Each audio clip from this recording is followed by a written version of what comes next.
Bom dia a todos. Dando início ao curso preparatório focado com relação à resolução das questões da UAB. Eu me chamo Manuel Messias. A missão que me foi dada aqui pelo curso Gênio foi simplesmente ministrar a melhor de todas as matérias, que é Direito Penal. Então eu vou ficar responsável tanto pela parte de Direito Penal, como também a parte de Processo Penal. Sejam todos bem-vindos aqui ao curso. É um curso inovador. A gente tenta trazer, dentro dessa perspectiva do presencial, mais de perto a dificuldade do alunado. A gente visualiza o grau de dificuldade da OAB, principalmente em relação à questão de interpretar. Muitas vezes o aluno ele tem conhecimento do assunto, ele até visualizou isso na graduação, mas quando da interpretação da questão em si, ele começa a ter essa dificuldade. Então a missão aqui, efetivamente, desse curso, é justamente ensinar o aluno a pensar, a ter calma e ter segurança, efetivamente, para conseguir o seu objetivo, qual seja, um mínimo de 40 questões de acertos dentre as 80 do exame de ordem. Em relação à prova de penal, eu penso que não há essa dificuldade se o aluno ele deixar aquela regra básica do achismo. Porque muitas vezes o direito penal, por estar muito próximo no dia a dia, você se sente no direito de não estudar a doutrina, a lei específica, a jurisprudência e dizer, eu acho que é isso aqui. Então, assim, o direito penal ele não combina muito com achismo. E o que é justo para você, o que você acha certo, por vezes não é o que efetivamente diz a doutrina, o que diz a lei e o que diz a jurisprudência. Então, atentem para esse detalhe, procurem evitar ao máximo essa situação de você se deparar com a questão e trazer um sentimento pessoal. Há uma tendência de erro. Eu separei aqui, na realidade, para a nossa primeira aula, algumas questões relacionadas a princípios, a conceito, a fonte do direito penal e lei penal no tempo, lei penal no espaço, dizendo para vocês o seguinte: no decorrer dos nossos encontros, vão ser abordados dentro do direito penal tanto a parte geral quanto a parte especial, como também a parte de legislação penal extravagante. Ou seja, iremos dividir os nossos assuntos dentro de uma perspectiva de se estudar a parte geral, leia-se parte geral, a teoria do crime e a teoria da pena, assim como também a parte especial, com enfoque maior nos crimes contra o patrimônio, desde o crime de furto até o crime de receptação. Vamos fazer também uma abordagem em relação aos crimes contra a pessoa, com foco maior, crimes contra a vida. Aí vamos visualizar a perspectiva do artigo 121, homicídio, o artigo 122, induzimento, instigação e auxílio ao suicídio, o artigo 123, que é o crime de infanticídio, assim como também o artigo 124 até o artigo 128, que é o crime de aborto. Vamos estudar também, como eu disse, a lei penal extravagante, com alguns destaques para a lei de drogas, a lei de crimes hediondos, enfim. Vamos ter a oportunidade de debruçar ponto a ponto dentro da resolução das questões, não é? E dentro dessa perspectiva, a gente visualiza que as questões de direito penal, ele vem trazendo uma ideia de que você não pode responder uma questão de direito penal sabendo apenas um assunto. Na realidade, você tem, dentro de um contexto da questão, vários pontos do direito penal envolvidos. Ou seja, muitas vezes você visualiza uma questão que você tem que ter conhecimento tanto da parte geral quanto da parte especial. Então, desde o primeiro dia eu vou fazer essa advertência para meus queridos alunos, no sentido de que você deve contextualizar A prova da OAB, ela exige de você uma interpretação e contextualizar vários assuntos. Mas então, vamos aqui ao que interessa. Esse professor está aqui ansioso para começar a tentar passar um pouquinho dessa experiência, não é? Digo experiência porque eu milito na área penal há quase 20 anos, não é? E eu tenho, na realidade, 9 anos que ministro as aulas, né, tanto de direito penal quanto da parte de processo penal, como legislação penal extravagante.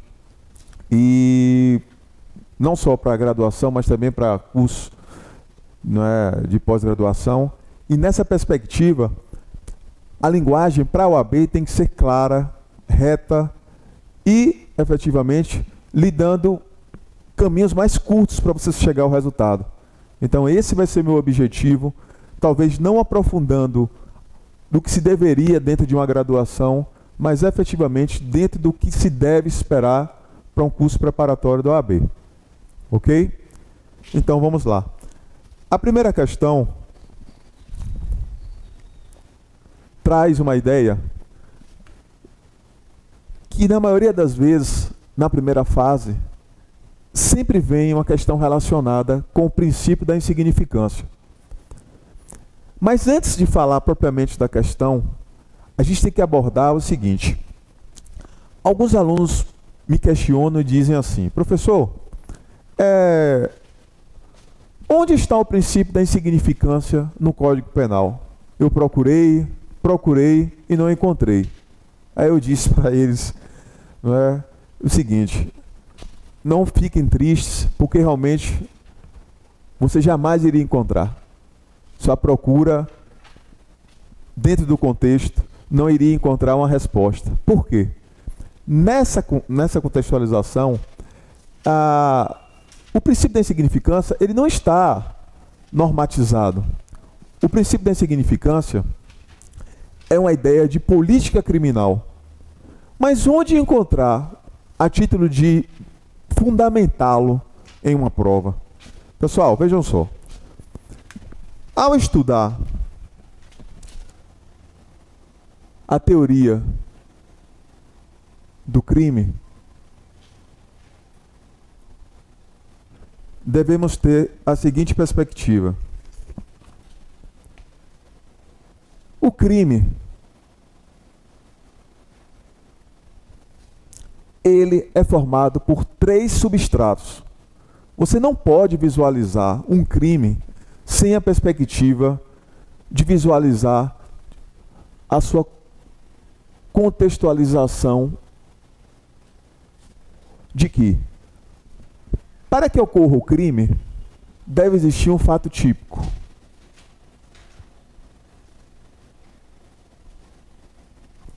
Deve existir a ilicitude. Deve existir também a culpabilidade. Ora, Manuel, já que o princípio da insignificância, ele não tem previsão legal, por que uma conduta que é tida como insignificante, ela exclui o crime? Onde estaria aqui o princípio da insignificância? Ora, pessoal, veja bem.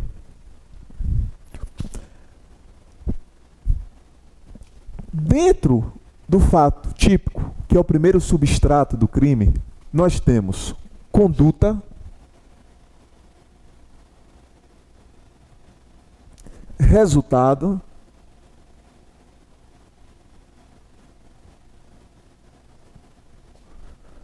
tipicidade,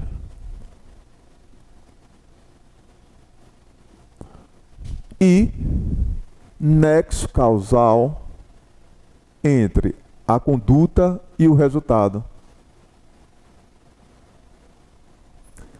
Esses são os elementos que formam o fato típico, que é o primeiro substrato do crime. Ora, temos conduta, temos o resultado, mas devemos ter um nexo causal entre a conduta e o resultado, e temos a tipicidade.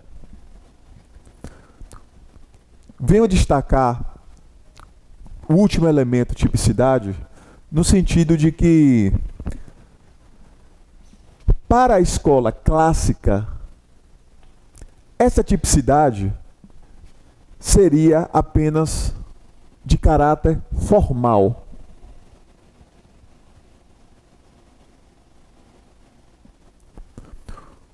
O que seria essa tipicidade formal para a escola clássica tradicional? Ora, basta haver uma adequação entre uma conduta a uma norma incriminadora para que possa ocorrer a tipicidade. Com o passar do tempo, discutiu-se que essa tipicidade não poderia ser meramente formal. Veio agora uma outra perspectiva mais moderna, contemporânea, de que essa tipicidade seria também de ordem material.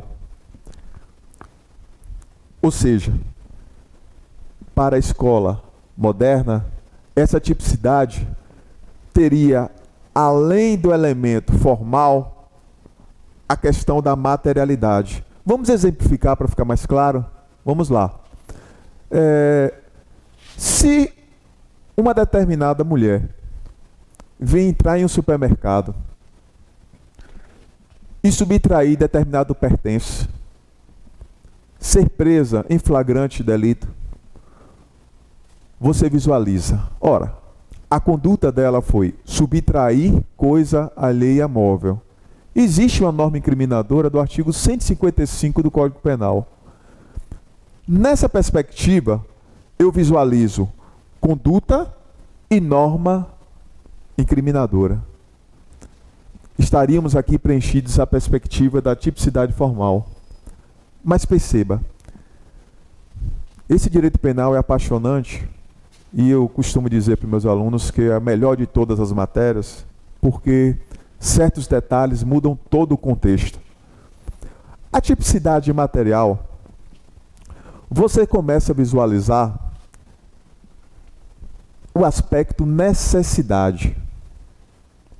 Ora, essa mesma mulher pega 2 litros de leite e sai do supermercado. Ela, a todo instante, é perseguida, e já ao chegar em casa, sem que percebesse que estava sendo perseguida, ao abrir o litro de leite, colocar para o seu filho, de repente ela recebe a voz de prisão. Você recebe a informação de que aquela mulher, ela tinha acabado de ser presa, e você começa a parar e pensar. Ora, poxa, eu não discordo que existe o artigo 155, que é subtrair coisa alheia móvel. Eu não discordo também que foi ela que pegou. A res furtiva estava com ela, mas cá entre nós, me parece justo, me parece adequado, me parece necessário, no caso concreto, o direito penal vir agasalhar aquela situação. Se você começa a dizer, poxa, o furto deveria ser para outra situação que não essa, você está sendo político. E ao ser político, você está trazendo uma ideia de política criminal. Ou seja, o subtrair coisa alheia móvel pode até ser possível, mas não para esse caso. Pessoal, se você começa a analisar não só uma conduta e não só uma norma incriminadora e sua adequação, como é a tipicidade formal, e passa a visualizar a necessidade de se aplicar a norma, você já passa a ter aquele pensamento contemporâneo, aquele pensamento moderno do direito penal. Então, eu posso dizer com total segurança que o princípio da insignificância está aqui.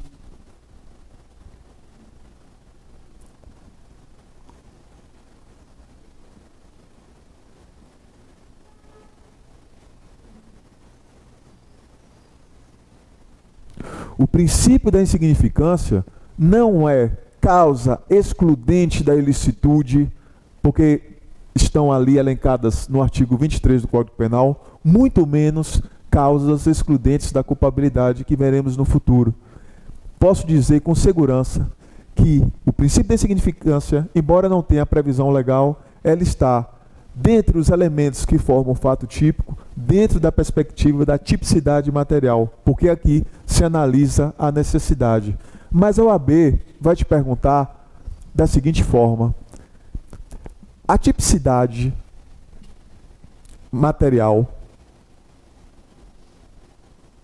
onde está o princípio da insignificância, é uma causa supralegal? Sim. Eu posso dizer que o princípio da insignificância é uma causa supralegal de exclusão da tipicidade material. Vou repetir. O princípio da insignificância é uma causa supralegal de exclusão da tipicidade material. Por que é uma causa supralegal? Eu disse no início que o princípio da insignificância você não consegue encontrá-lo dentro do ordenamento jurídico, dentro de uma previsão legal. É dentro de uma construção jurisprudencial e dentro de uma perspectiva de política criminal. Então, o princípio da insignificância é uma causa supralegal. Isso não pode ser esquecido. Mas feitas essas observações, vamos passar para as questões. Mas vejam só, o último ponto é o seguinte: nós visualizamos dentro da teoria do crime esses aspectos, e eu tenho que trazer uma perspectiva de que, dentro do aspecto fato típico, ilicitude e culpabilidade, nós temos também a punibilidade.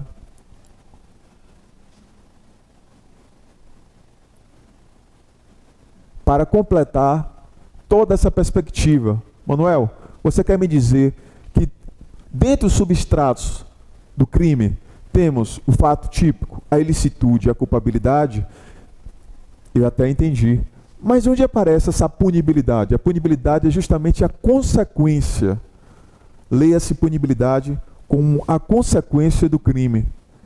E nessa perspectiva, nós vamos passar a estudar a teoria do crime com todo o detalhamento. Mas agora sim, vamos para a questão 1.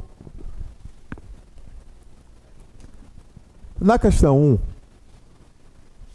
diz: em relação ao princípio da insignificância, assinale a afirmativa correta. Letra A. O princípio da insignificância funciona como causa de exclusão da culpabilidade. A conduta do agente, embora típica e ilícita, não é culpável. Pessoal, visualizando o que já colocamos aqui, o enunciado A está incorreto, por quê? Não é exclusão da culpabilidade. Estamos a falar aqui, dentro de uma perspectiva do fato típico, como eu disse, ligado à tipicidade material. Por isso que a opção A está incorreta. A letra B. A mínima ofensividade da conduta, a ausência de periculosidade social da ação, o reduzido grau de reprovabilidade do comportamento e a inexpressividade da lesão jurídica constituem, para o Supremo Tribunal Federal, requisitos de ordem objetiva, autorizadores da aplicação do princípio da insignificância. Pessoal, veja só. Não me pergunte como, mas isso aí vocês vão ter que saber na hora da prova. Porque você, naquela situação que foi dita anteriormente, tem que trazer certos critérios. Se você não tem uma previsão legal, você tem que ter ao menos requisitos para que você possa ter um norte de aplicação desse princípio. Por isso veio o STF trazer quais os parâmetros para se ter uma perspectiva de insignificância dentro de uma conduta. A coisa não é aleatória, a coisa não é subjetiva. Então, se faz necessário o preenchimento, efetivamente, dessas condutas tidas como de ordem objetiva. Vou repetir. Para que se tenha a concretização ou a possibilidade de utilização do princípio da insignificância, como queiram, deve existir a mínima ofensividade da conduta, com a ausência de periculosidade social da ação, o reduzido grau de reprovabilidade do comportamento e a inexpressividade da lesão jurídica. São esses 4 requisitos. Por isso que a questão B está correta. Letra C. A jurisprudência predominante dos tribunais superiores é acorde em admitir a aplicação do princípio da insignificância em crimes praticados com emprego de violência ou grave ameaça à pessoa, a exemplo do roubo. Pessoal, vejam só. Em muitos casos, você se depara dentro de um contexto de que o valor da res furtiva é baixo. Aí pode vir um questionamento. O indivíduo utilizando violência ou grave ameaça, que venha efetivamente a, com essa violência, alcançar o seu objetivo na subtração, por ser de pequeno valor o objeto, poderia-se invocar a seu favor o princípio da insignificância? Em um primeiro momento, você traz uma perspectiva de que, poxa vida, o patrimônio é de pequeno valor, não é? E, enfim, se no furto é possível, por que não dizer com relação ao roubo? Então, pode-se ter uma ideia inicial de uma possibilidade ou algum entendimento favorável nesse sentido. Mas o que eu tenho para dizer para vocês é o seguinte: o crime de roubo é um crime complexo. Por que o crime de roubo é um crime complexo? O crime de roubo nada mais é do que a junção de 2 crimes. O crime de roubo tem a junção do crime de furto, leia-se artigo 155, como também de um outro crime que é de constrangimento ilegal, artigo 146 do Código Penal. Ora, se você parte da vertente de que o patrimônio subtraído era de pequena monta, você só está atingindo um lado daquela moeda, que é justamente a questão patrimonial. Mas onde fica a questão do constrangimento ilegal? Aquela pessoa que foi submetida à violência ou grave ameaça para que pudesse ceder ou até mesmo não resistir quando da entrega do objeto. Então, é dentro dessa perspectiva do constrangimento ilegal vivido é que você não deve admitir o princípio da insignificância para crimes que apresentam no seu contexto violência ou grave ameaça. Então, é inadmissível o princípio da insignificância, por mais que seja de pequeno valor a res furtiva. Não é? Eu costumo brincar com os alunos que o advogado ele tem aquela visão de dizer: poxa vida, mas olha o objeto que meu cliente furtou. É bem verdade que houve violência ou grave ameaça, mas foi de pequena monta o prejuízo. De outro lado, vem o Ministério Público e diz: como é possível o indivíduo, utilizando violência e grave ameaça, querer algo com tão pequeno valor?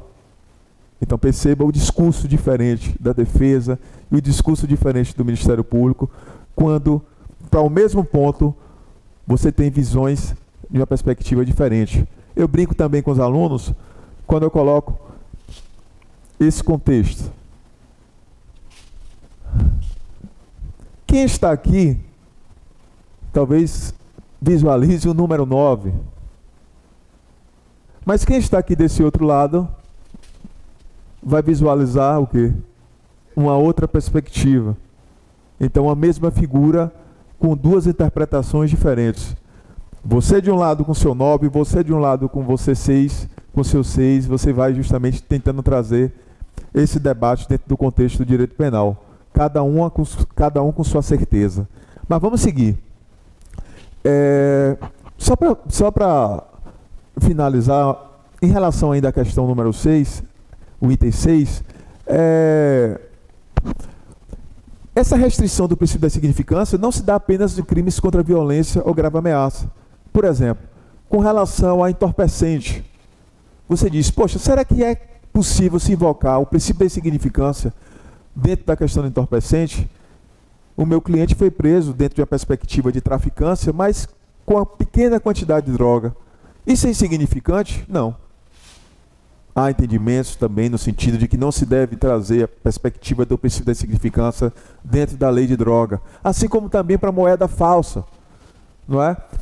Você está com a moeda, vamos colocar, uma nota de R$2, de R$5, e de repente você pega em flagrante, visualiza-se que aquela nota ela é falsa, aí você diz, poxa, mas olha a quantidade.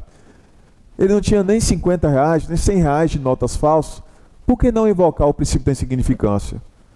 Também não é possível se aplicar o princípio da insignificância dentro da ideia de que, independente do valor, a segurança, a ordem pública foi sem dúvida abalada dentro desse contexto. Então, independente da quantidade de notas, independente do valor, também não é aplicado o princípio da insignificância. Mas tenham calma que no decorrer, não é, das aulas, nós vamos visualizar outras perspectivas aplicadas em questões anteriores na OAB para você ter esse discernimento. O que eu quero dizer em síntese, ou a grosso modo, é que você não deve aplicar em todos os institutos a ideia do princípio da insignificância. Tenham bastante cuidado nesse sentido. Vamos lá. Agora sim, a letra D. O princípio da insignificância funciona como causa de diminuição de pena. Nenhuma dúvida aqui, não é? Já tentei trazer uma perspectiva de onde localizá-lo.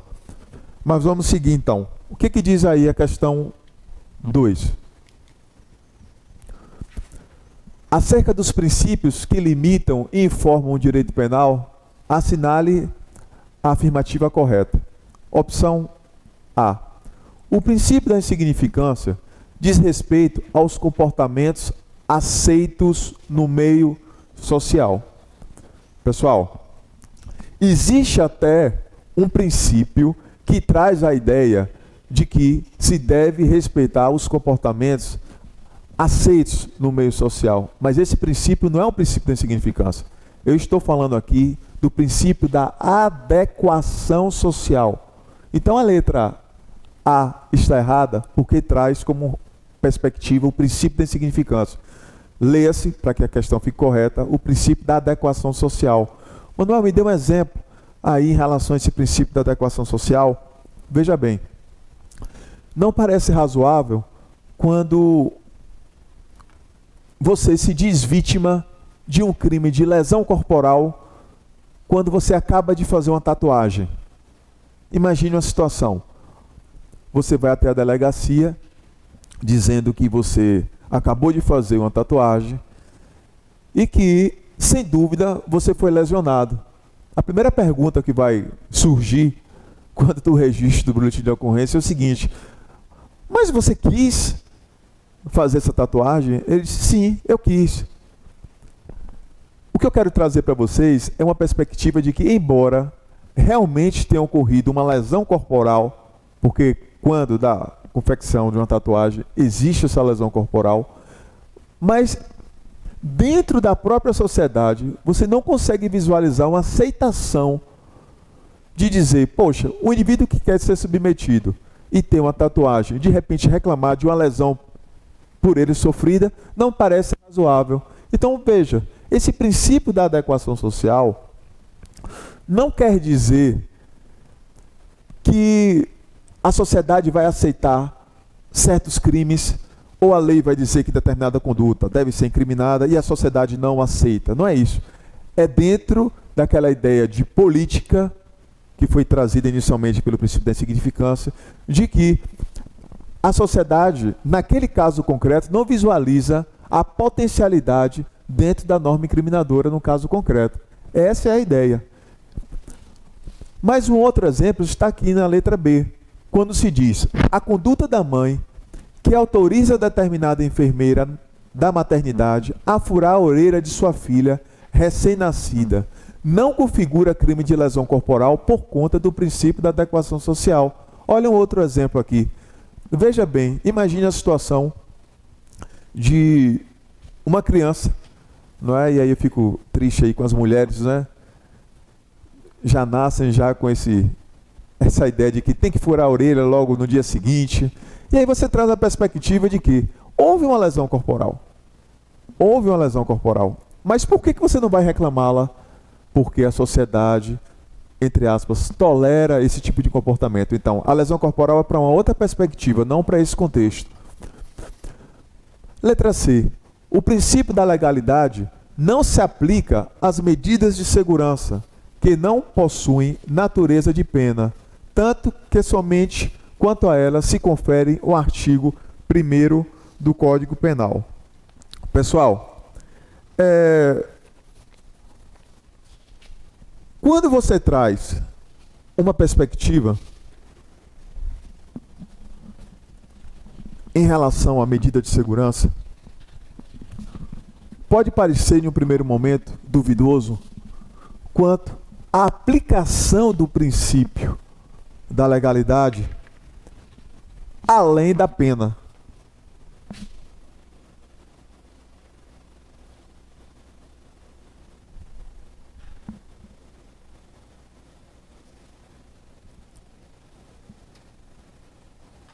Mas você tem que se recordar dessa perspectiva.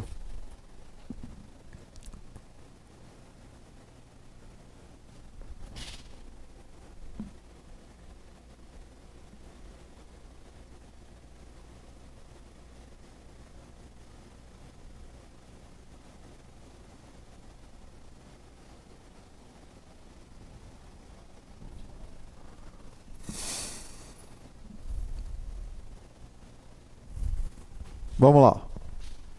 Pessoal, não há crime, como também contravenção, nem pena, como também medida de segurança, sem lei. É uma máxima. É uma máxima. Manuel, como eu vou diferenciar pena de medida de segurança? Pessoal, existe um caráter punitivo em relação à pena. Em relação à medida de segurança, é uma outra perspectiva. O efeito ou a perspectiva de um caráter curativo. Ora, mesmo com essa perspectiva de não haver a repressão como na pena, a medida de segurança, com toda a sua ideia assistencial, curativa, também tem que ter previsão legal? Sim. Vamos estudar no decorrer das aulas que o princípio vetor do direito penal é o princípio da legalidade. Você não pode visualizar nem sequer uma medida de segurança sem passar por esse crivo da legalidade. Então, leia-se que o princípio da legalidade deve atacar não só o crime, como também a contravenção penal, como também a pena, como também a medida de segurança. Então, a opção D está incorreta na medida em que deve sim ser aplicada a perspectiva da medida de segurança para o princípio da legalidade. Letra D. O princípio da lesividade impõe que a responsabilidade penal seja exclusivamente subjetiva, ou seja, a conduta penalmente relevante deve ter sido praticada com consciência e vontade, ou ao menos com a inobservância de um dever objetivo de cuidado.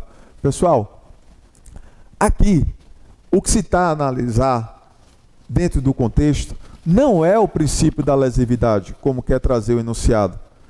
Nós estamos falando aqui de um outro princípio. O princípio aqui é o princípio da culpabilidade e não da lesividade. Ora,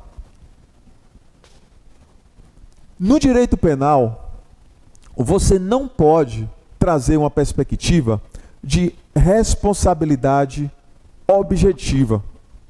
O que é isso, professor? Uma coisa é a responsabilidade objetiva e uma outra é a responsabilidade subjetiva. Deixa eu tentar exemplificar aqui. A responsabilidade objetiva, você pode visualizar da seguinte espécie. Você é dono de uma empresa de ônibus, tem a notícia de que o seu funcionário, o motorista, se envolveu em um acidente pelo qual ele estava em excesso de velocidade. Você está lá na sua empresa e recebe essa notícia. Eu pergunto, você vai ter alguma responsabilidade nesse incidente? Ele deve ser responsabilizado porque ele é o dono da empresa. Ótimo. Ele pode até reparar o dano, indenizar, mas isso dentro de um aspecto, na área civil, a responsabilidade que você não traz uma perspectiva nem de dolo e nem de culpa, digo nem de dolo nem de culpa, porque ele não estava conduzindo o veículo. Ele tinha uma responsabilidade, é verdade, mas essa responsabilidade é objetiva, ela independe de dolo e culpa. Ele pode ser condenado dentro de uma perspectiva da área civil. Na área penal, por faltar o dolo e a culpa, essa responsabilidade não vai atingi-lo. Então, dentro do direito penal, temos apenas a responsabilidade subjetiva. Deve-se analisar dolo e deve-se analisar culpa. Ora, a questão traz ainda a ideia sobre o princípio da lesividade, não é? E o que seria esse princípio da lesividade? É aquela perspectiva de que se exige que o fato traga uma lesão ou perigo de lesão ao bem jurídico. Então, dentro do seu contexto, nada traz menção ao princípio da lesividade. Por isso que a questão está incorreta. Mas vamos seguir. Questão 3. Jefferson, segurança da mais famosa rede de supermercados do Brasil, percebeu que João escondera em suas vestes 3 sabonetes de valor aproximado de R$12. Ao tentar sair do estabelecimento, entretanto, o João é preso em flagrante delito pelo segurança, que chama a polícia. A esse respeito, assinale a alternativa correta. Opção A. Embora sua conduta constitua crime, o João deverá ser absolvido, uma vez que a prisão em flagrante é nula por ter sido realizada por um segurança particular. Ora, pessoal, me parece uma situação absurda quando você tem conhecimento que o artigo 301 do CPP dá a possibilidade da prisão em flagrante por qualquer pessoa. Ora, se qualquer pessoa, segundo o artigo 301 do CPP, pode efetivamente realizar o flagrante, por que não, como diz a questão, um segurança particular? Então, nessa perspectiva, a questão está totalmente errada. Ora, já no enunciado você percebe de que estamos falando de um valor pequeno, R$12. Aí você começa a trazer uma perspectiva, poxa, não houve a violência ou grave ameaça que o professor disse anteriormente, de pequeno valor. Olha aqueles 4 requisitos que nós estudamos aqui, que trouxe à baila o STF. Me parece que está caminhando dentro de uma ideia da insignificância. A dúvida poderia existir em relação a essa situação do flagrante, mas como eu disse, o artigo 301 do CPP permite tal contexto. Mas vamos lá, vamos à letra B. A conduta de João não constitui crime, uma vez que o fato é materialmente atípico. Olha o que faz a OAB. A conduta de João não constitui crime, uma vez que o fato é materialmente atípico. Materialmente atípico quer dizer o quê? Tipicidade material. É a mesma coisa. Só muda a nomenclatura. Então, o princípio da insignificância é uma causa excludente de quê? Lembra aí os alunos? Causa supralegal excludente da tipicidade material. Tipicidade material é a mesma coisa de materialmente atípico. Então a opção está correta, letra B. Mas vamos continuar. A conduta de João constitui crime, uma vez que se enquadra no artigo 155 do Código Penal, não estando presente nenhuma das causas de exclusão de ilicitude ou culpabilidade, razão pela qual este deverá ser condenado. Pessoal, já visualizamos que em faltando algum dos substratos do crime, não há que se falar em crime. a exclusão do crime. Ora, crime, fato típico, ilicitude e culpabilidade. Se falta o primeiro substrato, fato típico, na figura da tipicidade material, não há que se falar em crime. Então, a questão C também está errada. A letra D. A conduta de João não constitui crime, uma vez que este agiu em estado de necessidade. Estado de necessidade. Ora, pessoal, vejam só. Existem requisitos para você considerar o estado de necessidade. O primeiro requisito é a perspectiva de que deve existir um perigo atual. A segunda perspectiva é que a situação de perigo não tenha sido causada voluntariamente pelo agente. A terceira perspectiva é que deve salvar direito próprio ou alheio. E, finalmente, deve existir, ou melhor, inexistir um dever legal de enfrentar o perigo. Não me parece razoável nenhuma dessas quatro hipóteses para o estado de necessidade. Por isso que a opção D é falsa. Vamos seguir. A questão 4.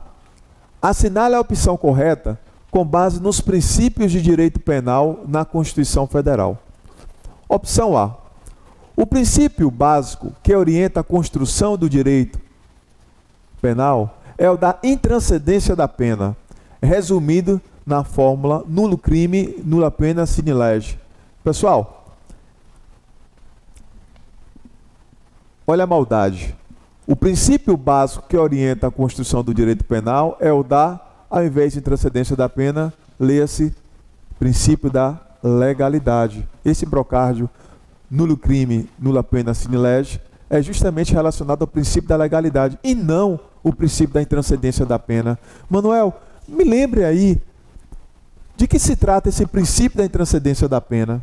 Ora, a ideia de que a pena não deve passar da pessoa do autor do fato.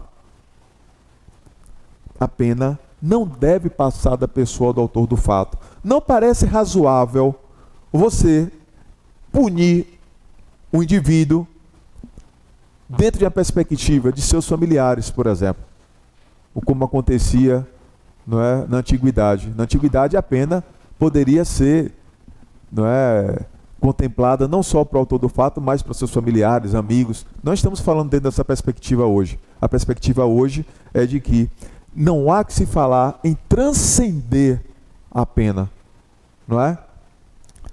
Mas vamos seguir.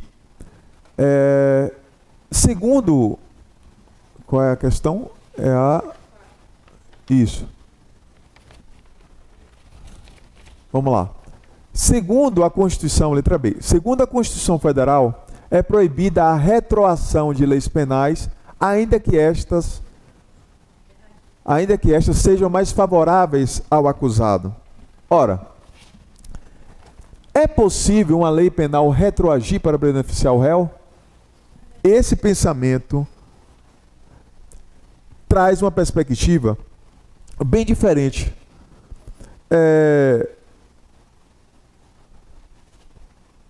O artigo 5º, aqui, inciso 40 da Constituição Federal, estabelece uma exceção à não retroatividade da lei, ao autorizar que esta proteja seus efeitos para o passado para beneficiar o réu. Ora, a opção diz, segundo a Constituição Federal, é proibida a retroação de leis penais, ainda que estas sejam mais favoráveis ao acusado. Então a questão está errada por conta de que não existe proibição à ideia de que a lei mais benéfica deve retroagir. Letra C. O artigo 5º é o artigo 5º. Deixa eu ver aqui. Inciso 40 da Constituição Federal. Artigo 5º, inciso 40 da Constituição Federal. Ok? Opção C. nenhuma pena passará da pessoa do condenado, podendo a obrigação de reparar o dano e a decretação de perdimento de bens ser, nos termos da lei, estendidas até os sucessores e contra eles executadas, mesmo que ultrapassem o limite do valor do patrimônio transferido. Pessoal, eu peço para que seja feita uma observação aí ao artigo 5º, inciso 45 da Constituição Federal. Artigo 5º, inciso 45 da Constituição Federal. Eu quero fazer a observação da seguinte perspectiva. Ora, quando eu falo para o meu alunado de que a pena não deve ultrapassar da pessoa do autor do fato, não há dificuldade nesse sentido. Mas a dúvida para o alunado é a seguinte: o indivíduo ele é condenado pelo crime de homicídio e há necessidade da reparação do dano para os familiares da vítima. Na sentença, além da pena privativa de liberdade, existe uma determinação para que ele venha a reparar o dano a familiares. Ora, esse indivíduo vem a falecer. O alunado diz, claro, se ele morreu, a gente não vai poder passar o quê? A pena para os seus familiares. Ninguém vai chamar a irmã, ou o irmão, ou a namorada, a mãe, para cumprir o restante da pena. Mas em relação à reparação do dano, é possível os familiares absolverem essa perspectiva? Eles devem, dentro do contexto, ser responsabilizados? Vão ser responsabilizados nesse sentido? Ora, existem duas situações. Se o indivíduo vem a falecer, no caso exemplificado, e deixa um patrimônio maior do que a condenação, não me parece nenhum obstáculo você o quê? Tirar dos familiares o percentual quanto da condenação em vida do réu. Mas quando você visualiza uma outra vertente em que o réu não deixa o patrimônio, não deixa valores suficientes para pagar o quanto da condenação, da reparação aos familiares da vítima, não me parece o quê? Também justo os seus familiares receberem esse ônus em ter que desembolsar algo que eles não deram o quê? Causa. Aí o aluno insiste, mas Manuel, veja bem, imagine que a condenação seja no patamar de 10 mil reais. 10 mil reais. Ele deixa um patrimônio de 50 mil reais.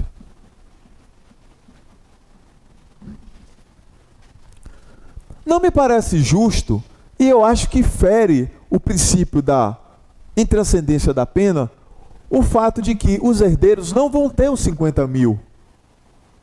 Vão ter agora o quê? 40 mil de possibilidade.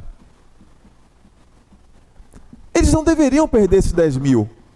Porque uma vez perderam 10 mil, está havendo o que aí? Uma contaminação, uma ideia de que eles estão sendo responsáveis, ou pelo menos há uma perda patrimonial que eles não deveriam abarcar. Ou seja, com a morte daquele indivíduo, no exemplo que eu dei, deveria não só a pena ser esquecida, como também o quê? O eventual valor para que os familiares não venham ter essa perda.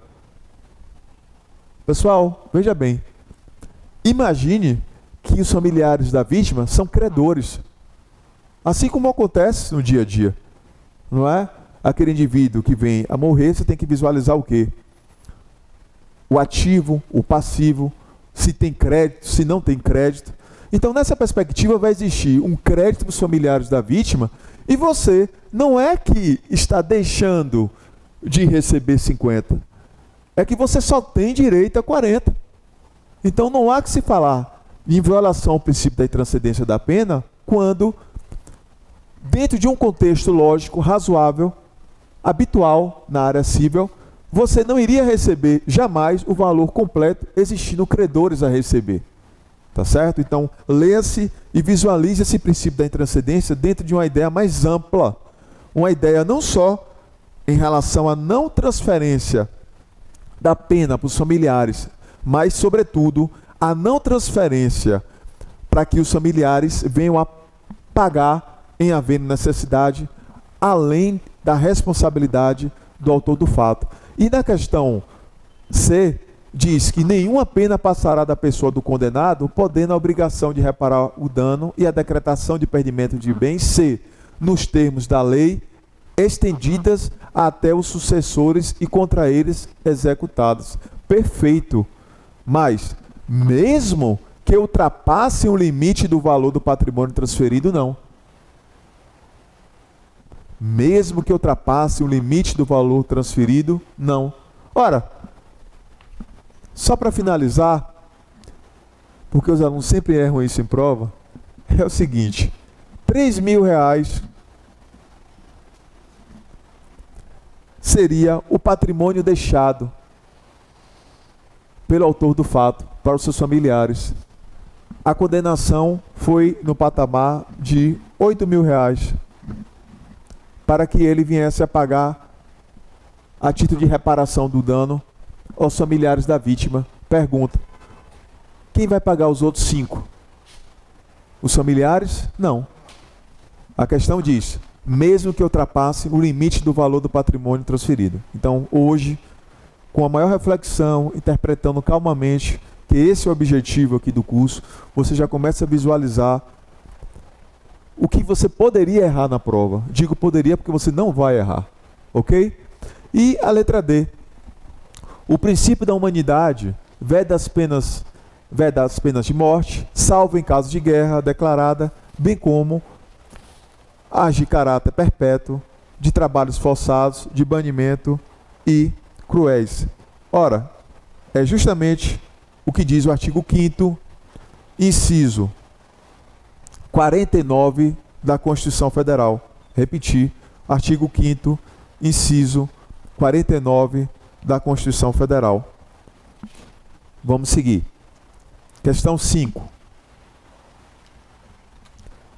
No curso de um delito de sequestro, em que a vítima ainda se encontrava privada de sua liberdade, sobreveio nova lei penal, aumentando a pena prevista no preceito secundário do tipo penal descrito no artigo 148 do Código Penal.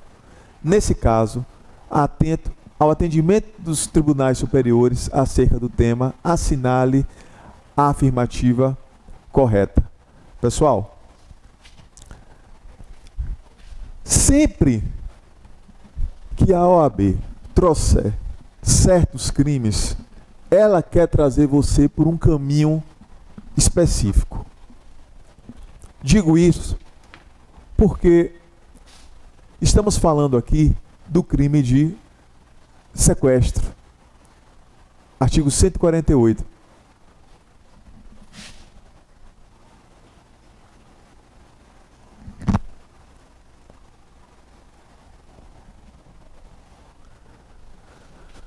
Manuel, quando a questão do OAB traz sequestro, traz receptação, ela quer trazer você para um caminho, o caminho de uma perspectiva sobre os crimes permanentes. Crime permanente. Manuel, eu tenho que diferenciar crime permanente de crime instantâneo. Crime permanente de crime instantâneo. Manuel, eu me recordo que o crime permanente é aquele que se prolonga no tempo. Ora, existe um crime, para exemplificar melhor do que o de sequestro. Veja, você vem a sequestrar Ricardo na data de hoje e só vem a liberá-lo ou ser preso um ano depois.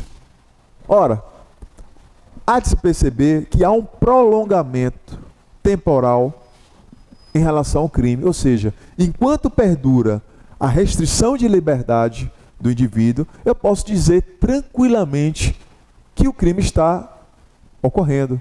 Ora, pode existir o flagrante delito a qualquer momento. Essa é a perspectiva do crime permanente. Mas não é só essa hipótese que a OAB coloca em relação ao artigo 148 de sequestro. Existe também a figura do crime de receptação, que é o artigo 180 do Código Penal.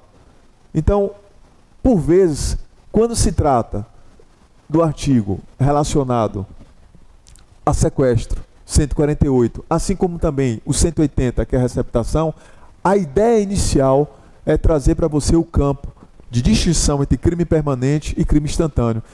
Em relação ao crime de receptação, um exemplo assim, para ficar bem na mente do aluno, é o seguinte: imagine a hipótese de você comprar um veículo sabendo ser produto de furto.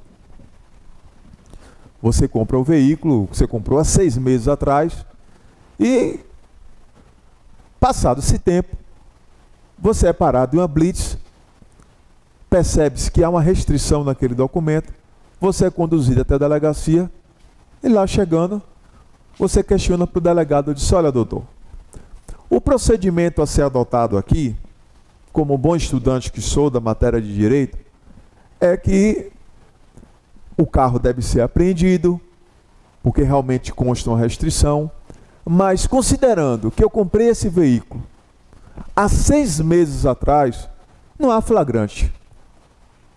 Não há que se falar em flagrante quando o fato ocorreu há 6 meses.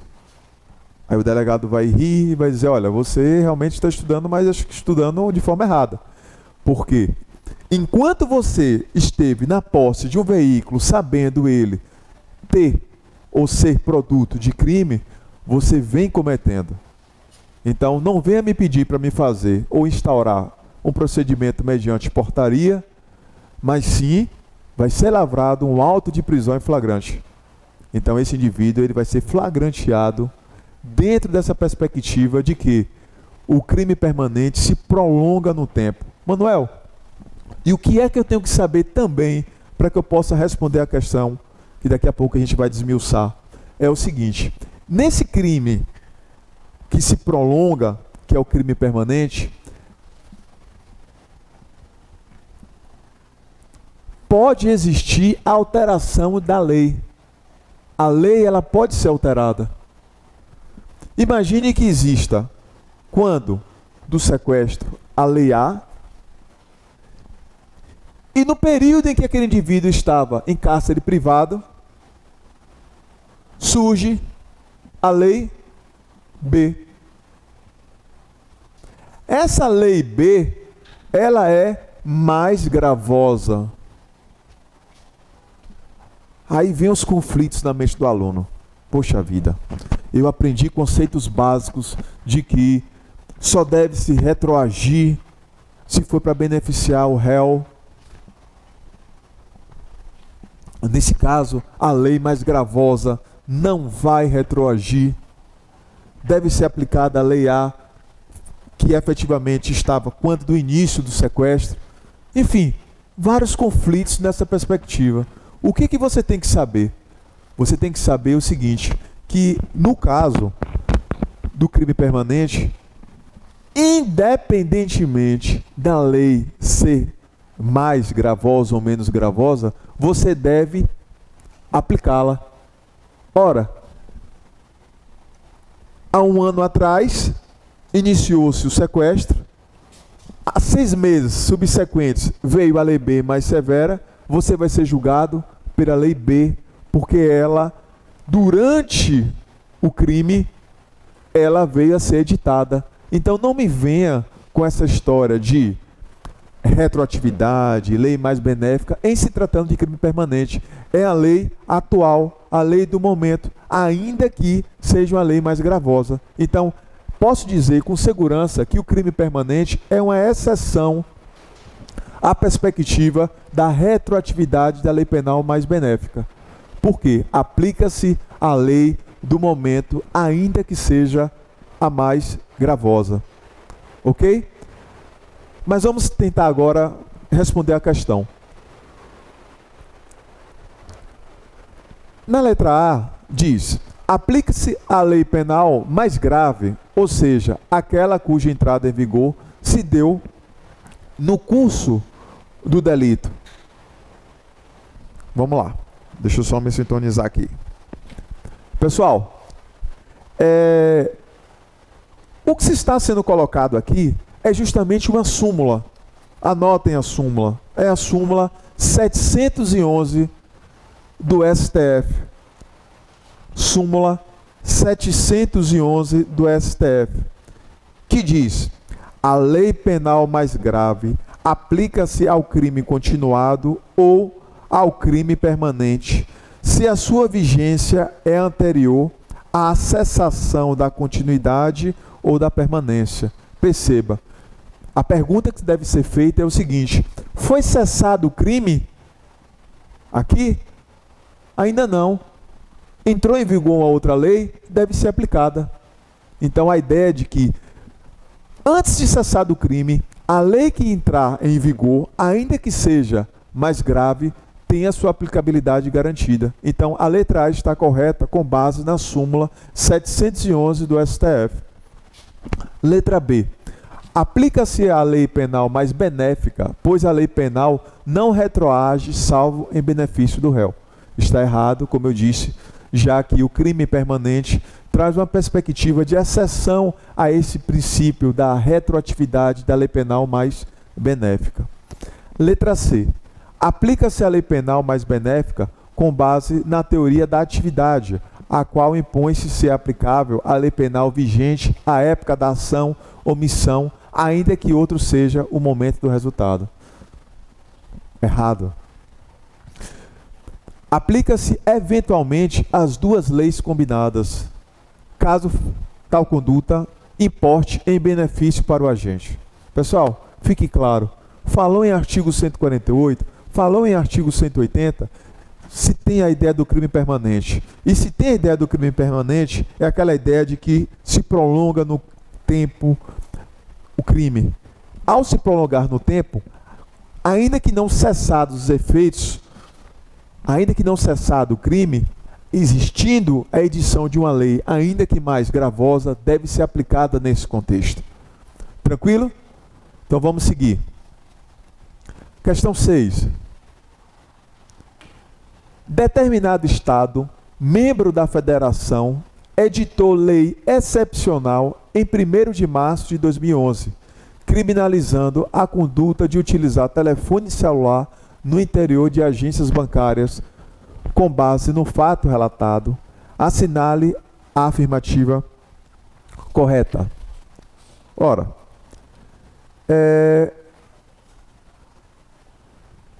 quem tem a competência para legislar sobre matéria penal? A União, o Estado ou o município? A União. A União é quem legisla em relação à matéria penal. Mas vejam bem,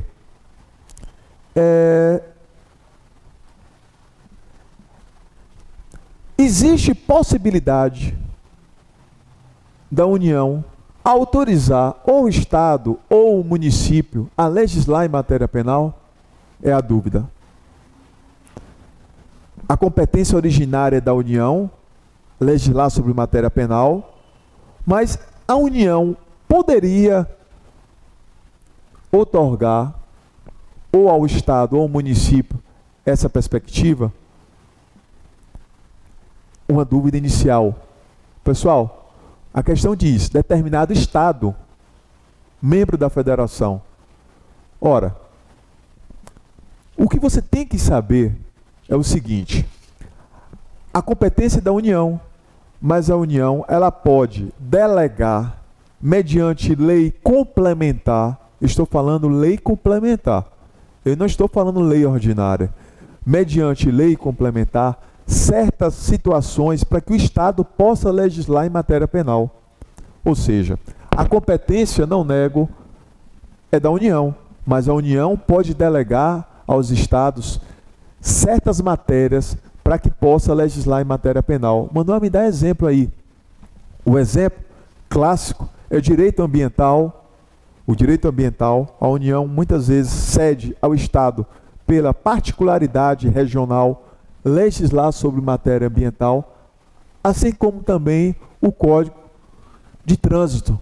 Então, nessas duas perspectivas, na prática, realmente você visualiza que o Estado ele acaba legislando em matéria penal, mas sob a outorga da União, que é detentora, repito, originária dessa competência.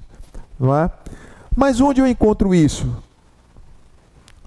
Manuel? Em relação à competência da União.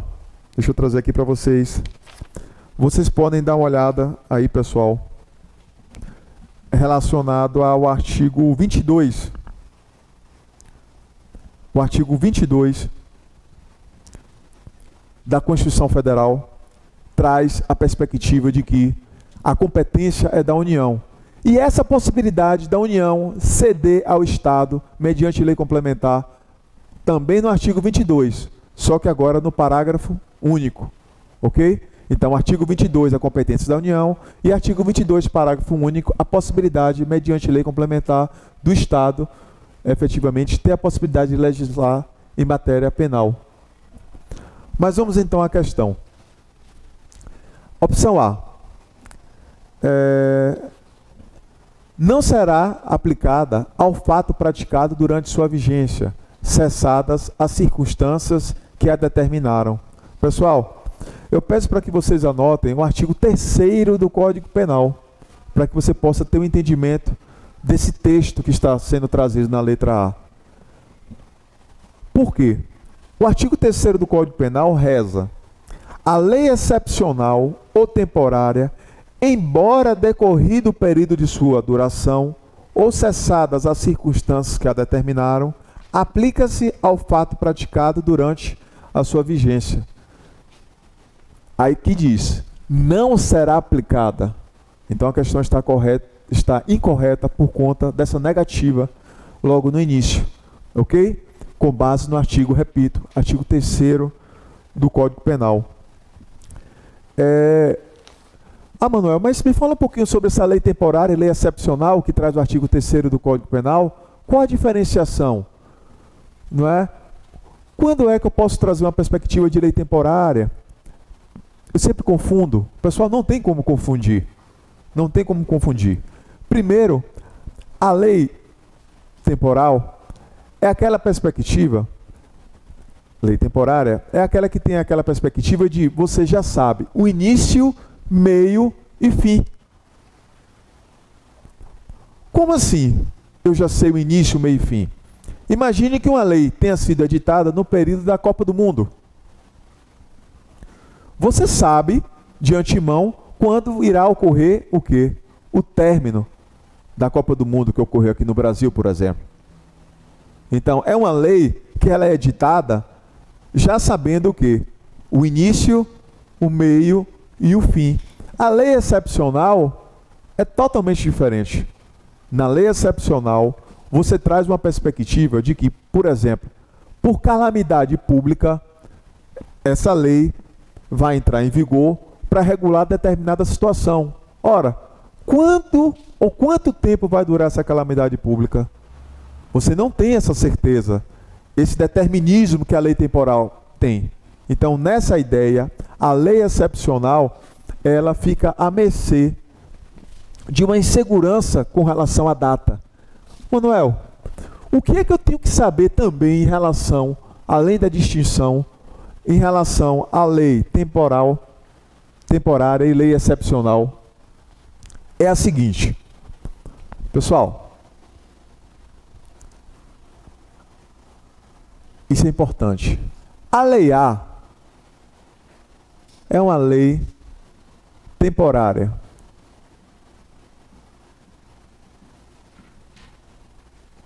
Lei temporária. Imagine que seria do dia 1º de janeiro de 2017 até o dia 31 de dezembro de 2017. Uma lei temporária. Ora, Manuel, eu venho a cometer um crime nesse ínterim, no dia 13 de agosto. Eu cometo o crime. Ocorre que eu só vim efetivamente a ser julgado no dia 6 de 6 de 2018. Percebam, eu cometi o crime na vigência de uma lei temporária, mas o juiz vai se debruçar com o meu processo apenas no dia 6 de 6 de 2018, ou seja, após o quê? O período de vigência da lei. Aí vem a dúvida para o aluno. O aluno questiona, ora, o que vai ser feito aqui? O juiz, ele deve se valer da lei atual ou ele deve se valer de uma lei temporária que já foi revogada? Será que não parece mais lógico o indivíduo poder ser condenado por uma lei temporária quando for julgado apenas no íntere da lei? Ou mesmo depois da lei ter saído do ordenamento jurídico, seus efeitos ainda devem continuar? É uma dúvida. Pessoal, o que se deve saber em relação à lei temporária e lei excepcional é o seguinte: se o indivíduo comete o crime nesse período, ele deve ser responsabilizado por essa lei, ainda que ela não esteja mais em vigor. Manuel, você quer incutir em minha mente, literalmente, colocar em minha mente, que o juiz, se deparando com o problema, mesmo depois da lei ter sido extinta, revogada, você deve aplicá-la? Sim. Por que você deve aplicá-la? Porque uma das características da lei excepcional e da lei temporária é a ultraatividade. Manuel, o que é a ultraatividade? Eu entendo sobre a retroatividade. A lei mais benéfica retroage para favorecer o réu. E o que é ultraatividade? A ultraatividade é quando, mesmo a lei revogada, os seus efeitos ainda o quê? Perduram. A lei temporária e a lei excepcional têm a característica da ultraatividade, ou seja, mesmo o período já tendo sido cessado, o juiz se vê na obrigação de quê? De julgar em cima da lei do período. Deu para entender? Ótimo. Manuel, além da ultraatividade, tem uma outra característica da lei temporária excepcional em comum? Tem. O da autorrevogabilidade. Pessoal, precisam a outra lei vir ao ordenamento jurídico para dizer que essa lei temporária já não mais está em vigor? Não. Por quê? Como eu disse, você já sabe o início, meio e fim. Então, com o término do prazo, automaticamente ela é o quê? Revogada. Assim como na lei excepcional, caso a calamidade venha, a enchente ou a escassez de água venha a terminar, você já não visualiza o quê? Como de aplicação daquela lei. Então perceba que a autorrevogabilidade, assim como a ultratividade, são dois requisitos importantes dentro dessa lei temporária e da lei excepcional. Ok? Mas vamos lá. A letra B diz: é inconstitucional por força do princípio da culpabilidade. Ora, pessoal, nessa perspectiva, não tem nada a ver em relação ao princípio da culpabilidade. Nós estamos tratando aqui uma situação relacionada à competência. Não diz nada em relação ao princípio da culpabilidade, que é ligado a dolo e culpa. Não tem qualquer ligação com o enunciado. A letra C é inconstitucional porque somente a União pode legislar em matéria de direito penal. Tranquilo? Por que então é a letra C? Porque, segundo o artigo 22 da Constituição Federal, é justamente essa questão. O enunciado diz: Estado-membro, só com a outorga mediante lei complementar, como diz o artigo 22, parágrafo único. Aqui diz: é inconstitucional porque somente a União pode legislar em matéria de direito penal. Ou seja, somente a União tem essa perspectiva.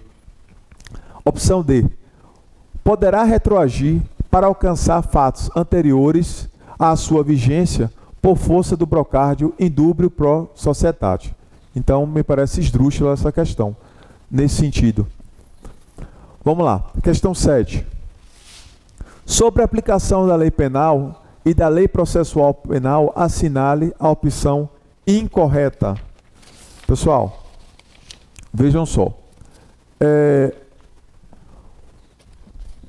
Toda prova da OAB me parece que cai esse contexto. Porque, veja bem, o aluno ele tem que diferenciar a lei penal da lei processual penal. Manuel, me dá um exemplo de norma de caráter penal. Vamos lá. Se eu venho reduzir a quantidade de pena do crime de furto, é uma lei que tem caráter penal ou processual penal? Penal.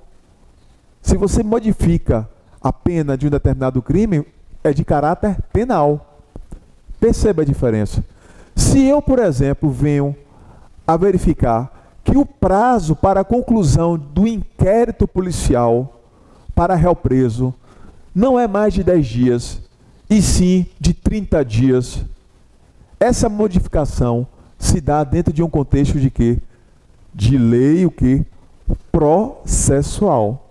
Então, em um certo momento, você tem que visualizar se o contexto, se o conteúdo daquela lei é de esfera penal ou processual penal. Manuel, por que eu tenho que saber isso? Você deve saber isso porque essa história de que a lei penal mais benéfica retroage para o quê? Em favor do réu, é só para o quê? Norma de caráter penal. As normas de processo penal não têm essa situação de retroagir. Manuel, você quer me dizer que a aplicabilidade é imediata? É. Se você altera uma norma de caráter processual penal, você deve aplicá-la de imediato. Deixa eu dar um exemplo. Ora, em um determinado processo ou procedimento, vamos colocar o prazo para a realização da audiência é de 60 dias. Se vier uma lei modificando o prazo, ao invés de 60 dias, agora para 30 dias, ou seja, deve ocorrer a instrução criminal não mais no período de 60 dias. Para ser mais específico, a realização da audiência de instrução deve ocorrer com 60 dias do recebimento da denúncia. Vem uma lei e diz, não precisa ser mais 60, temos que o quê? Antecipar 30 dias. Pessoal, A partir do momento que é editada essa lei, daqui para frente, você não discute se vai ser prejudicial ou o quê? Benéfico ao réu. Aplique a lei.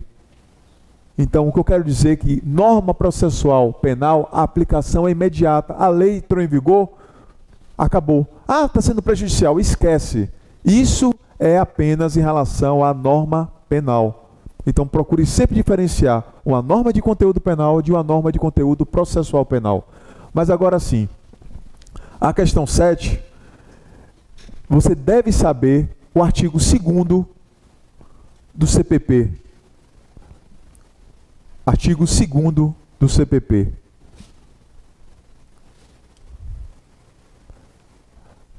Vamos lá. Letra A. Os atos processuais realizados sob a vigência de lei processual penal, ou melhor, de lei processual anterior, são considerados válidos mesmo após a revogação da lei. Pessoal, essa questão está errada. Vamos seguir. As normas processuais têm aplicação imediata, ainda que o fato que deu origem ao processo seja anterior à entrada em vigor dessas normas. Vou ler dentro do contexto. O dispositivo constitucional que estabelece que a lei não retroagirá, salvo para beneficiar o réu, aplica-se à lei penal e à lei processual penal. E letra D, eu vou voltar, calma. Lei penal que substitua outra e que favoreça o agente, aplica-se aos fatos anteriores à sua entrada em vigor, ainda que decididos por sentença condenatória transitado em julgado. Pessoal, aqui pede a opção incorreta. Dentre dessas afirmativas, em relação à norma penal, à norma processual penal, a única que está errada é a opção C. Por quê? Porque o dispositivo condicional que estabelece que a lei não retroagirá, salvo para beneficiar o réu, aplica-se apenas à lei penal. É aquela ideia de que só vai retroagir para beneficiar o réu em caráter penal, e não lei processual penal, como a questão está a colocar. Ok? Então, dentre essas afirmativas, a única errada é a letra C. Por favor, não errem isso. Não é? Que o dispositivo condicional ele estabelece que a lei não retroagirá, faz alusão apenas e somente à lei penal. Não confundir isso. Não é? Isso cai bastante. Vamos lá, questão 8. Com relação à aplicação da lei penal, assinale a opção incorreta. Quanto ao tempo do crime, o Código Penal adotou a teoria da ubiquidade, pelo qual considera-se praticado o crime no momento da ação ou do resultado. Pessoal, essa questão está errada porque a teoria adotada é a teoria da atividade, que é justamente esse conceito. Então, esse conceito colocado aqui é o conceito da atividade. E a questão faz você imaginar de que seria a teoria da ubiquidade. Não é verdade. Então, está incorreta. A opção correta, então, é a letra A, já que o enunciado pede a incorreta. Mas vamos ler as demais. B. A lei posterior, que de qualquer modo favoreça o agente, aplica-se aos fatos anteriores, ainda que decididos por sentença condenatória transitado em julgado. Pessoal, ela está correta com base no artigo 2º, parágrafo único do CPP, que diz exatamente isso. Repetindo, artigo 2º, parágrafo único do Código Penal. Do Código Penal. Letra C. Ocorre abolition crimes quando a lei nova deixa de considerar determinado fato como crime, ocasionando a extinção da punibilidade dos fatos ocorridos anteriores à edição da lei nova. Pessoal, está certo, conforme o artigo 2º caput do Código Penal. Repetindo, conforme o artigo 2º caput do Código Penal. Pessoal, eu vou me permitir fazer uma observação em relação ao abolition crimes. Preste atenção aqui.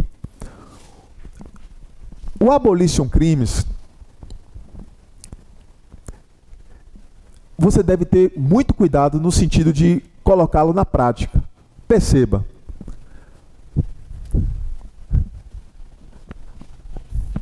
Pode cair em sua prova, por exemplo,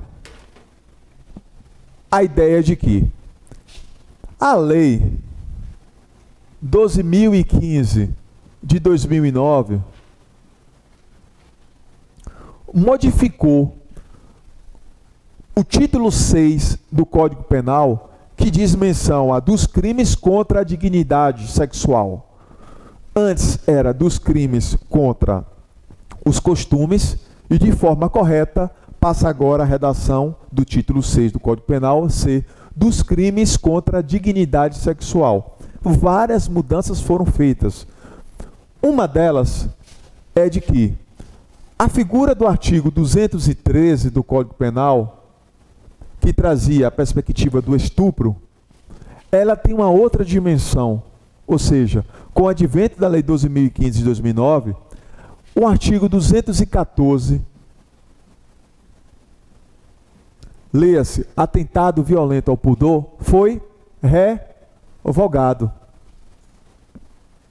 Se você buscar hoje o 214, você vai ver que foi revogado pela Lei 12.015 de 2009. Mas o que eu quero que vocês entendam é o seguinte, preste atenção. Se for perguntado, ocorreu abolition crimes? Você imagina, o crime foi abolido? Sim, o crime foi abolido porque o 214 não existe mais. Pessoal, cuidado. O que a OAB quer de você é justamente esse pensamento. Mas você deve imaginar da seguinte hipótese. Para que haja abolition crimes, não basta que o artigo ou a lei específica não mais exista dentro do ordenamento jurídico. É preciso que a conduta também tenha sido deixada de ser proibida. Pergunto, o atentado violento ao pudor deixou de ser proibido? Não. O atentado violento ao pudor está aqui, no 213.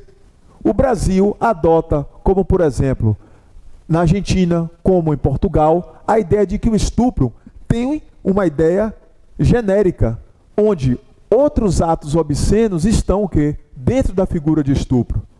Nessa perspectiva, o homem pode ser estuprado. O homem sendo vítima de um beijo forçado, um beijo lascivo, ele pode ser sim vítima de estupro. Por quê? Antes visualizava-se o estupro dentro de uma conjunção carnal. Outros atos libidinosos você é por 214. Outros atos libidinosos, leia-se o quê? Sexo oral, sexo anal. Tranquilo? Nesse contexto, essas condutas continuam proibidas. Mas dentro de quê? De um artigo que fez o quê? A junção. Hoje o 213 é o do passado, antes da Lei 12.015 de 2009, a junção do 2013 com 2014. Ou melhor, do 213 com o 214. Então, ocorreu abolition crimes? Não. Por quê? Houve a revogação do artigo, mas a conduta continua proibida. Mano, me dá um exemplo de abolition crimes. O crime de sedução. O crime de sedução, o artigo já não mais existe. E a conduta também de você seduzir também foi retirada dentro do ordenamento jurídico como não sendo o quê? Alvo do direito penal. Me dá outra situação de abolição crimes, o adultério. O adultério, o artigo foi retirado do ordenamento jurídico, assim como também a conduta do crivo do direito penal para ser analisada. Então, tem que existir essas duas perspectivas, a retirada do ordenamento jurídico e a conduta não ser mais proibida. Cuidado, se a conduta for proibida em outro artigo, como é esse caso aqui que o professor colocou, o que que acontece? Não é abolition crimes, ok? Mas agora sim, letra D. Ficam sujeitos à lei brasileira, embora cometidos no estrangeiro, os crimes contra a administração pública por quem estiver a seu serviço. Ok, vamos lá. Pessoal, a questão pede a incorreta. A opção D está correta. Com base em quê? Pessoal, tem um artigo que você tem que saber para você fazer a prova da AB, que é o artigo 7º do Código Penal. O artigo 7º do Código Penal, eu confesso que é um artigo chato, mas você tem que saber por quê. O artigo 7º é tão importante porque traz a possibilidade da lei brasileira ser aplicada fora do Brasil, que é o princípio da extraterritorialidade. Você tem que saber essas hipóteses.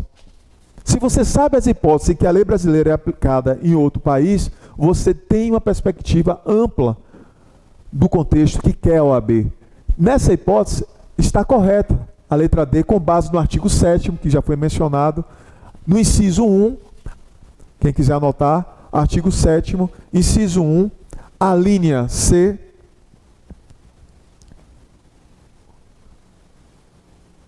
do Código Penal. Artigo 7º, inciso 1, a linha C do Código Penal.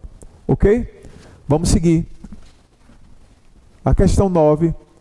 No ano de 2005, Pierre, jovem francês, residente na Bulgária, quer me confundir toda essa OAB, hein? Atentou contra a vida do então presidente do Brasil, que na ocasião visitava o referido país. Devidamente processado, segundo as leis locais, Pierre foi absolvido. Considerando apenas os dados descritos, não vem com sua imaginação fértil, queira saber só o que o texto está trazendo para responder a questão, assinale a afirmativa correta. Pessoal, você tem que saber o quê? O princípio da territorialidade e o princípio de quê? Aí, da aplicação da lei penal fora do Brasil, da extraterritorialidade. Ora, pelo enunciado você já respondia. Por quê? Se você leu o artigo 7º do Código Penal, você vai ver que qualquer estrangeiro que venha cometer o crime contra um presidente da República, ele deve responder pelo quê? Pela lei penal de quê? De onde é o presidente. Se Temer, na China, sofreu um atentado, aquela pessoa que veio a atentar contra a vida do presidente da República deve responder pela lei o quê? Brasileira. É o que diz o artigo 7º. Ok? Ora, onde é que está isso, professor? No artigo 7º, inciso 1, a linha A do Código Penal. Repito, artigo 7º, inciso 1, a linha A do Código Penal. A opção A diz, não é aplicável à lei brasileira.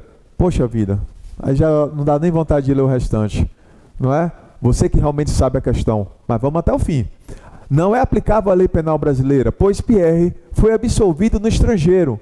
Não ficou satisfeita uma das exigências previstas à hipótese da extraterritorialidade condicionada. B. É aplicável à lei penal brasileira, pois o caso narrado traz hipótese de extraterritorialidade incondicionada, exigindo-se apenas que o fato não tenha sido alcançado por nenhuma outra causa extintiva de punibilidade do estrangeiro. Letra C. É aplicável à lei penal brasileira, pois o caso narrado traz hipóteses de extraterritorialidade incondicionada, sendo irrelevante o fato de ter sido o agente absolvido no estrangeiro. Pessoal, está corretíssima, como eu disse, o artigo 7º traz as hipóteses do princípio da extraterritorialidade e traz logo, inicialmente, a ideia de que, independentemente do que aconteça com esse indivíduo no seu país de origem, se ele for absolvido ou não, isso é pegadinha. Ele deve ser o quê? Julgado pelas leis brasileiras. É aquela ideia de que o chefe maior do Estado foi atingido, toda a nação quer o quê? Que haja o quê? Uma responsabilidade. Você já imaginou o indivíduo atentar contra o presidente Temer e de repente ser absolvido e você dizer, poxa, mas ele não foi julgado pelas nossas leis aqui. Vai ter uma sensação de quê? Não é de impunidade, apesar que muitas pessoas queiram aí o mal do atual presidente, mas eu não estou querendo essa, eu estou trazendo uma ideia jurídica, não é? Então o presidente representa o chefe como chefe de Estado, e chefe de Estado que há o interesse e a soberania do próprio país. Então tem que ser aqui o quê? Julgado independente do que acontecer. Então a opção C é a correta. E a letra D não é aplicável à lei penal brasileira, mas enfim, vamos ter que continuar a ler. pois como o agente é estrangeiro e a conduta foi praticada em território também estrangeiro, as exigências relativas à extraterritorialidade condicionada não foram satisfeitas. Ok? Falou, pessoal, em presidente da República, sem medo. É uma situação incondicionada, independente do que aconteça com essa pessoa fora do país, se vai ser julgada, se vai ser absolvida, vem para aqui para o Brasil. Vem querer ser julgado aqui. Ok? E, finalmente, a questão 10... Eu poderia ficar o dia inteiro aqui, mas o tempo já não me permite. Não é? A questão 10 diz o seguinte: John, cidadão inglês, capitão de uma embarcação particular de bandeira americana, é assassinado por José, cidadão brasileiro, dentro do aludido barco, que se encontrava atracado no Porto de Santos, no estado de São Paulo. Neste contexto, é correto afirmar que a lei brasileira, pessoal, isso aqui realmente confunde muito o aluno, não é? Manuel, como é essa situação de embarcação, de aeronave? Como é que eu sei se um crime foi cometido dentro desse contexto? Se vai ser pela lei brasileira, se vai ser pela lei da bandeira do navio? Como é isso? Pessoal, veja bem. Uma embarcação ou aeronave pública, aeronave, ligados aí ao exército, não é? Navios, é uma ideia de extensão do território brasileiro. Então, onde quer que esteja, se o crime foi cometido dentro dessas embarcações, o que vai ocorrer? A lei brasileira deve ser o quê? Chamada para resolver a questão. Perceba. Digo, embarcação pública, ou aeronave pública, ou o particular a serviço público. É a mesma coisa. Tá bom, Manuel? O público eu entendo. Não é? Mas e o particular? Como vai ocorrer em relação ao particular? Pessoal, veja bem. O território brasileiro, de forma fictícia, tem uma extensão de 12 milhas. 12 milhas. O território brasileiro tem uma extensão de 12 milhas marítimas. Ainda é território brasileiro. Veja bem.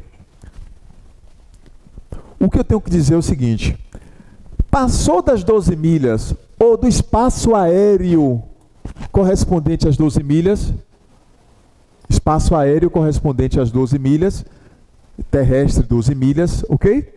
Passou das 12 milhas é o quê? Alguém sabe? Aí é tido com o quê? Em alto mar. Já não é o quê? Território brasileiro. Em alto mar, o que acontece fora das 12 milhas? A bandeira do navio é quem vai dizer. Se o navio holandês estiver depois das 12 milhas, o crime que ocorreu vai ser o quê?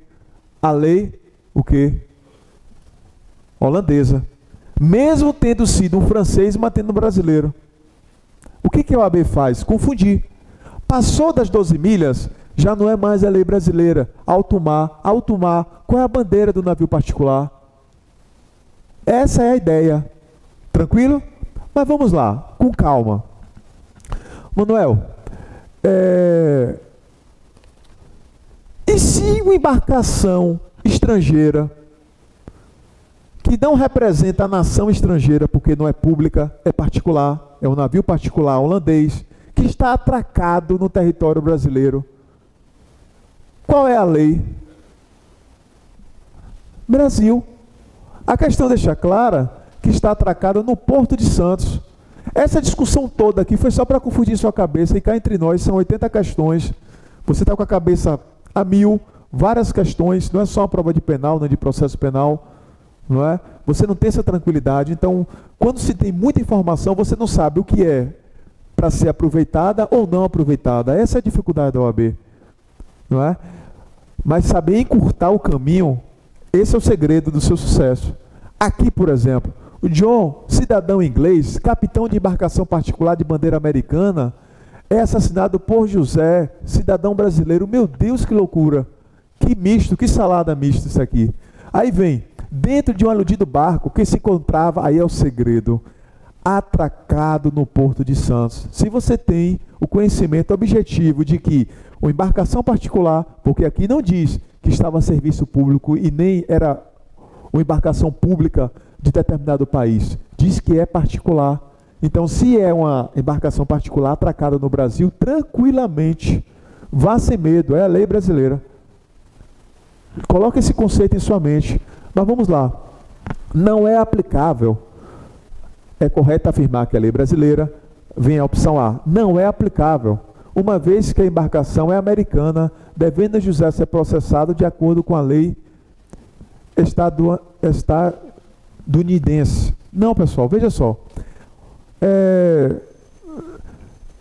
Às vezes, você tem que ter assim, eu vejo muitos alunos errando quando ele tem certeza na questão.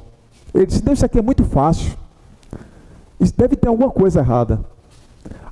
Eu ensino os alunos a desconfiarem, mas também acreditarem no que estudou. Porque se você leu, viu, de que qualquer embarcação privada está aqui no Brasil, embarcada, atracada, sem medo. Então não fica colocando coisa na sua cabeça. A letra A está errada, a letra B vem, é aplicável. Opa, vamos ver a fundamentação. Uma vez que a embarcação estrangeira de propriedade privada estava atracada em território o quê? Nacional. Corretíssimo. Mas vamos ver a letra C. É aplicável, uma vez que o crime, apesar de haver sido cometido em território estrangeiro, foi praticado por brasileiro. Não existe isso. Letra D.